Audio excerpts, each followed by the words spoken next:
अगर कोई आवाज हर रात तुम्हें अपना कहे, हर कॉल पर वफादारी की कसम खाए और एक दिन पता चले कि वही आवाज किसी और की होने वाली है, तो दर्द ज्यादा होता है या वो खामोशी जिसमें तुम सच जानकर भी चुप रह जाते हो।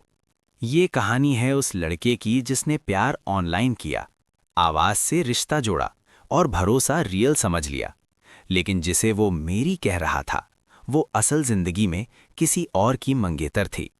ये कहानी धोखे की नहीं है, ये कहानी इंतजार की है, क्योंकि जब लड़का टूटा नहीं, ना रोया, बस मुस्कुरा दिया, तभी असली खेल शुरू हुआ। रात के ठीक 11:47 बजे थे। मोबाइल की स्क्रीन पर एक नाम चमक रहा था, रिया कॉलिंग। आरव ने कॉल उठाने से पहले 1 सेकंड के लिए आंखें बंद की। दिल हर बार की तरह तेज धड़क रहा था, क्योंकि ये कोई आम कॉल नहीं थी। ये वो आवाज थी जो दिन भर की थकान चुरा लेती थी। आज देर हो गई, रिया की आवाज आई, मीठी, धीमी और भरोसे से भरी हुई। आरव मुस्कुरा दिया। उसे लगा कोई तो है जो सिर्फ उसी के लिए रात जागती है। तुम जानती हो, मुझे तुम्हारी आवाज के बिना नींद नहीं आती, आरव ने कहा। रिया हंसी, और मुझे तुम्हारे बिना चैन नहीं मिलता। बस यहीं से आरव का दिल पिघलता चला गया। ये रिश्ता ऑनलाइन मिला था, कोई कैफे नहीं, कोई आमना सामना नहीं, सिर्फ कॉल्स, चैट्स और लंबी लंबी बातें। लेकिन आरव को कभी ऐसा नहीं लगा कि ये रिश्ता नकली है, क्योंकि रिया हर बात में लॉयल लगती थी। मैं किसी और से बात नहीं करती, मुझे रिश्तों में धोखा पसंद नहीं, मैं फ्यूचर सिर्फ एक के साथ सोचती हूँ। हर वाक्य आरव के दिल में घर कर जाता। लेकिन उस रात एक छोटी सी बात ने सब कुछ हिला दिया। कॉल के बीच में अचानक रिया की आवाज धीमी पड़ गई। 1 मिनट रुको आरव। फिर बैकग्राउंड में किसी लड़के की आवाज आई, रिया, किससे बात कर रही हो? बस यही वो पल था। आरव की सांस अटक गई। उसने पूछा नहीं, बस चुप रहा। रिया ने जल्दी से कहा, अरे टीवी चल रहा है, सीरियल में कोई आवाज होगी। उसने हंसने की कोशिश की, लेकिन आरव को हंसी नहीं आई। कॉल कटने के बाद आरव देर तक स्क्रीन देखता रहा। टीवी? इतनी पास से आवाज? उसके दिमाग में सवाल घूमने लगे। उसने खुद को समझाया, शायद ओवर थिंकिंग कर रहा हूं, लेकिन दिल मानने को तैयार नहीं था। अगले दिन आरव ने अपने दोस्त समीर से बात की। समीर सीधा था, भावनाओं में बहने वाला नहीं। भाई, ऑनलाइन रिलेशनशिप में हर आवाज सच नहीं होती, समीर ने कहा। आरव चुप रहा। एक सवाल पूछूं? समीर बोला। उसने कभी वीडियो कॉल की? आरव ने धीरे से कहा, नहीं, वो कहती है कैमरा शाय है। समीर ने कोई जवाब नहीं दिया, बस एक लंबी सांस ली। वो चुप्पी आरव को और भारी लगने लगी। रात को फिर कॉल आई। रिया नॉर्मल थी, हंस रही थी, फ्यूचर की बातें कर रही थी। लेकिन आरव अब सुन रहा था, पहले की तरह मान नहीं रहा था। उसने अचानक पूछा, रिया, अगर कभी ऐसा हुआ कि तुम किसी और की हो चुकी हो, तो क्या तुम मुझे सच बताओगी? कॉल के उस पार 3 सेकंड की खामोशी छा गई। फिर रिया बोली, तुम मुझ पर भरोसा नहीं करते। उसका लहजा बदल चुका था। आरव समझ गया, ये सवाल उसे चुभ गया है। कॉल खत्म हुई, लेकिन आरव की नींद उड़ चुकी थी। उसने रिया का प्रोफाइल फिर से देखा। फोटोज लिमिटेड थीं, कमेंट्स बंद थे, और तभी उसकी नज़र एक टैग्ड फोटो पर गई जो उसने पहले कभी नहीं देखी थी। फोटो खुली, रिया, और उसके बगल में एक लड़का। कैप्शन था, एंगेजमेंट लोडिंग। आरव का हाथ कांप गया। दिल टूटने की आवाज उसने पहली बार अपने अंदर सुनी। लेकिन उसने रोना नहीं चुना। उसने मोबाइल लॉक किया और बस एक बात खुद से कही, अगर ये एक खेल है तो अब चाल मेरी होगी। रात के 2:18 हुए थे। कमरा अंधेरे में डूबा हुआ था, लेकिन आरव की आंखों से नींद गायब थी। उसके फोन की स्क्रीन पर वही तस्वीर खुली थी, रिया और एक लड़का साथ खड़े, मुस्कुराते हुए। कैप्शन अब भी वही था, एंगेजमेंट लोडिंग। आरव ने फोन बंद किया। दिल जोर जोर से धड़क रहा था, लेकिन चेहरे पर कोई आंसू नहीं थे। अभी नहीं, अभी टूटना बेवकूफ़ी होगी, उसने खुद से कहा। अगले दिन रिया का मैसेज आया। रिया, गुड मॉर्निंग आरव, कल तुम अजीब बिहेव कर रहे थे। आरव ने रिप्लाई नहीं किया। पहली बार उसने डिले किया, 10 मिनट, 20 मिनट, फिर आधे घंटे बाद उसने लिखा, आरव, बस थक गया था, तुम ठीक हो? रिया ने तुरंत कॉल कर दी। तुम नाराज हो? उसकी आवाज में बेचैनी थी। आरव ने नॉर्मल बनने की कोशिश की। नहीं, बस सोच रहा था। रिया ने राहत की सांस ली। देखो आरव, मैं किसी और की नहीं हूं, मैं सिर्फ तुम्हारी हूं।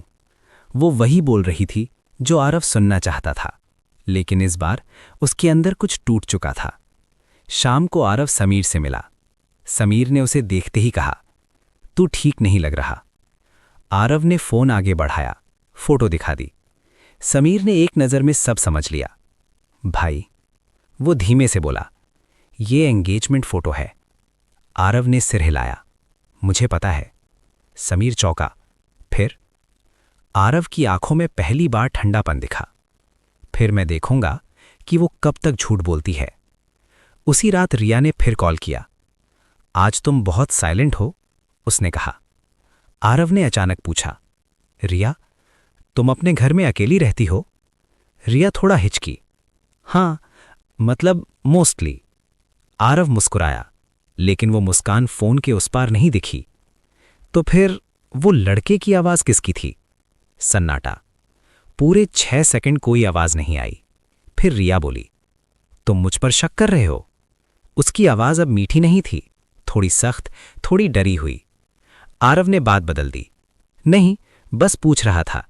लेकिन रिया समझ चुकी थी, आरव अब वैसा नहीं रहा। कॉल कटते ही रिया ने किसी और को कॉल किया। कुणाल, वो लड़का सस्पिशियस हो रहा है, उसने घबरा कर कहा। दूसरी तरफ से आवाज आई, तो उसे छोड़ दे। रिया ने झल्ला कर कहा, इतना आसान नहीं है। आरव को इस कॉल का पता नहीं था, लेकिन अब वो पीसेस जोड़ रहा था। अगले दिन आरव ने जानबूझकर एक चाल चली। उसने रिया को मैसेज किया, आरव, मम्मी बोल रही थी कि जल्दी मिल लेना चाहिए, सब फाइनलाइज कर लेते हैं। मैसेज भेजते ही उसने टाइपिंग इंडिकेटर देखा। टाइपिंग रुकी, फिर दोबारा टाइपिंग। लगभग 3 मिनट बाद रिप्लाई आया, रिया, अभी नहीं आरव, थोड़ा टाइम दो। बस यही कंफर्मेशन था। आरव ने फोन साइड में रखा और हल्की सी हंसी हंसा। अब कहानी साफ है, उसने खुद से कहा। अब मैं सवाल नहीं पूछूंगा, अब मैं इंतजार करूंगा। क्योंकि आरव ने तय कर लिया था, ये सिर्फ धोखे की कहानी नहीं होगी, ये कहानी होगी उसी के हथियार से उसी को हराने की। और खेल अभी शुरू हुआ था। अब आरव सवाल नहीं पूछता था, वो सुनता था, देखता था और याद रखता था। रिया की हर बात, हर एक्सक्यूज, हर बिजी हूं, अब आरव के लिए क्लूज बन चुके थे। उस रात रिया ने कॉल की। आज बहुत मिस कर रही हूं। उसकी आवाज फिर से मीठी थी। आरव ने भी वही टोन रखा, मैं भी। लेकिन इस बार उसके शब्दों में भोलेपन की जगह कंट्रोल था। रिया खुश हो गई। उसे लगा आरव अब भी उसके हाथ में है। आरव ने अचानक कहा, तुम जानती हो मैं तुम्हारे लिए कितना सीरियस हूं? रिया का दिल हल्का हो गया। मुझे पता है। आरव ने अगली चाल चली। मैंने अपने ऑफिस में ट्रांसफर की बात की है, तुम्हारे शहर आने के लिए। कॉल के उस पार रिया की सांस रुक गई। क्यों? उसने घबरा कर पूछा। आरव ने शांत आवाज में कहा, क्योंकि मैं अब डिस्टेंस नहीं चाहता। 5 सेकंड की खामोशी। फिर रिया बोली, इतनी जल्दी मत आओ, थोड़ा टाइम दो। बस यही वो पल था जहां आरव को पूरा यकीन हो गया। अगले दिन समीर आरव के कमरे में बैठा था। तू पक्का है?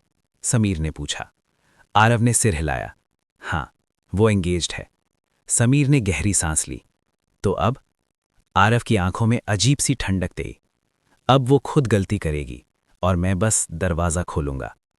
उसी शाम रिया ने आरव को एक फोटो भेजी। Mirror selfie, simple dress, caption only yours heart. Aarav ने फोटो जूम की। मिरर के कॉर्नर में एक पुरुष का हाथ दिख रहा था, हाफ कट लेकिन साफ। आरव ने रिप्लाई किया, क्यूट HS, बस इतना। रिया रिलैक्स हो गई। उसे लगा आरव फिर से ब्लाइंड हो गया है, लेकिन आरव ने वो फोटो सेव कर ली। रात को रिया ने खुद ही कन्फेशन टाइप किया, तुम मुझसे शादी करोगे ना? आरव ने 2 मिनट वेट किया, फिर लिखा, अगर तुम सच में फ्री हो। रिया ने तुरंत रिप्लाई किया, मैं फ्री हूं आरव। टाइपिंग फास्ट थी, डर साफ झलक रहा था। आरव ने नेक्स्ट मैसेज किया, तो फिर एंगेजमेंट वाली फोटो किसकी थी? Scene 1 minute, 2 minute, 3 minute, call आ गई। आरव, तुम समझ नहीं रहे। रिया की आवाज कांप रही थी। आरव ने पहली बार उसकी बात बीच में काटी, मैं सब समझ रहा हूं। साइलेंस। रिया ने रोने की कोशिश की, वो फैमिली प्रेशर था, मैं मजबूर थी। आरव ने कुछ नहीं कहा, उसने सिर्फ एक लाइन बोली, तो फिर तुम मेरे साथ क्यों खेल रही थी? ये सवाल रिया के पास जवाब नहीं था। कॉल कटने के बाद रिया ने कुणाल को कॉल किया। सब बिगड़ रहा है, उसने घबरा कर कहा। कुणाल झल्लाया, मैंने कहा था ऑनलाइन ड्रामा बंद कर। रिया डर गई। पहली बार उसे लगा वो दोनों तरफ से फंस चुकी है। इधर आरव अपने लैपटॉप पर बैठा था, स्क्रीनशॉट्स, वॉइस नोट्स, फोटोज, सब ऑर्गेनाइज्ड। समीर ने पूछा, क्या करेगा इनका? आरव ने हल्की मुस्कान के साथ कहा, अभी कुछ नहीं, पहले उसे पूरा भरोसा दिलाऊंगा, फिर एक दिन सब सामने रख दूंगा। समीर ने आरव को देखा, भाई तू बदल गया है। आरव ने शांति से जवाब दिया, नहीं, बस अब धोखे से डर नहीं रखता। और उसी रात रिया का मैसेज आया, please Aarav, don't leave me.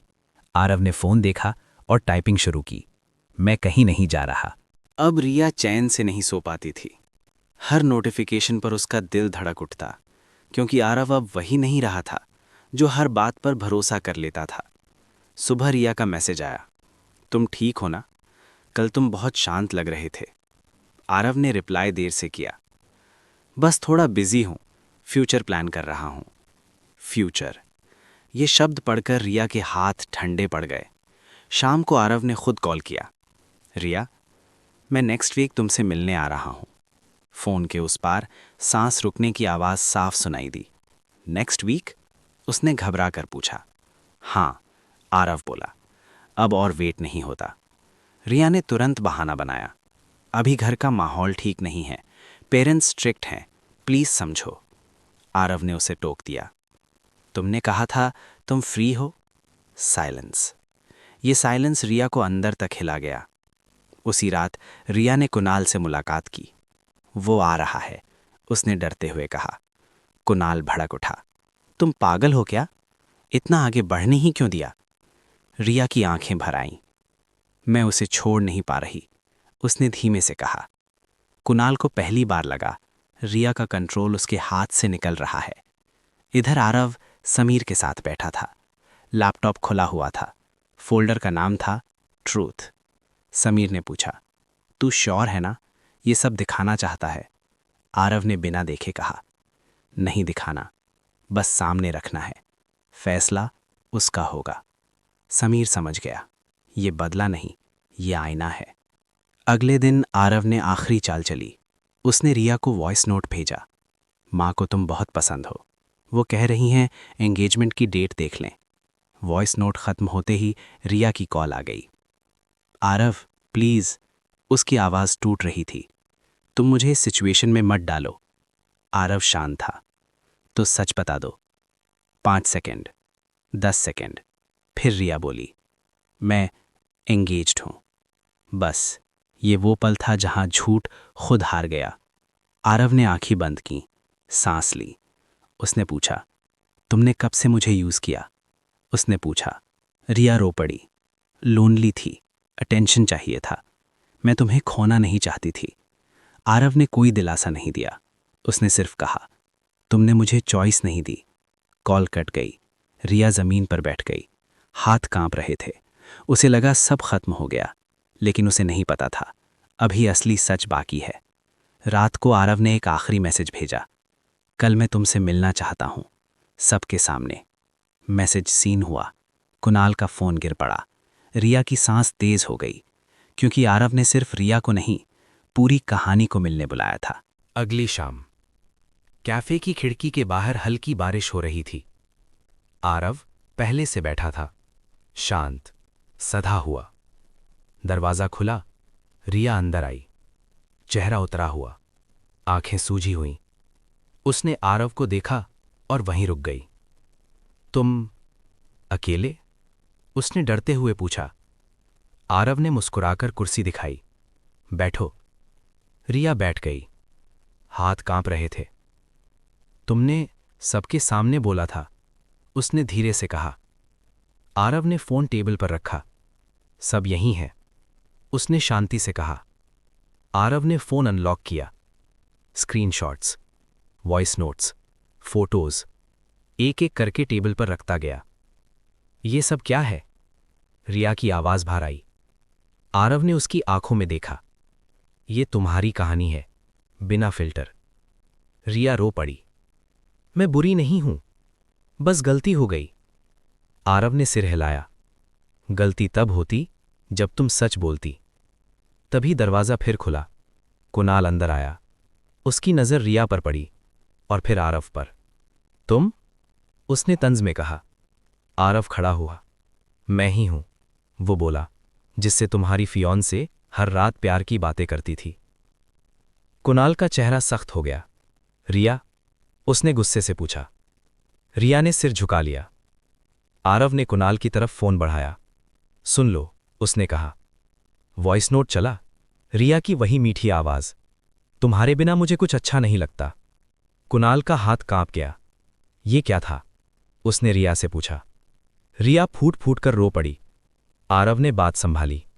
मैं यहां बदला लेने नहीं आया, मैं बस ये बताने आया हूं कि झूठ कभी सिर्फ एक को नहीं तोड़ता। कुणाल ने आरव को देखा। तुम चाहते क्या हो? उसने पूछा। आरव ने एक कदम पीछे लिया। मैं तो बस गेम से बाहर जा रहा हूं। रिया ने आरव का हाथ पकड़ लिया। प्लीज, तुम चले गए तो सब खत्म हो जाएगा। आरव ने धीरे से अपना हाथ छुड़ाया। सब खत्म पहले ही हो चुका था। उसने आखिरी बार रिया को देखा। तुमने मुझे यूज किया, पर मुझे तोड़ नहीं पाई, और ये ही तुम्हारी सबसे बड़ी हार है।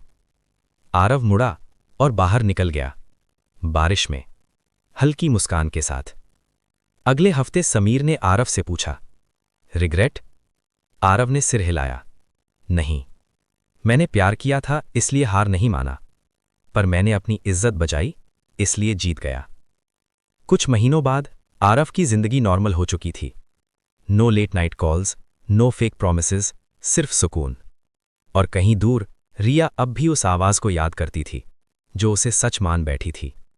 लेकिन अब आरव किसी का गेम नहीं था।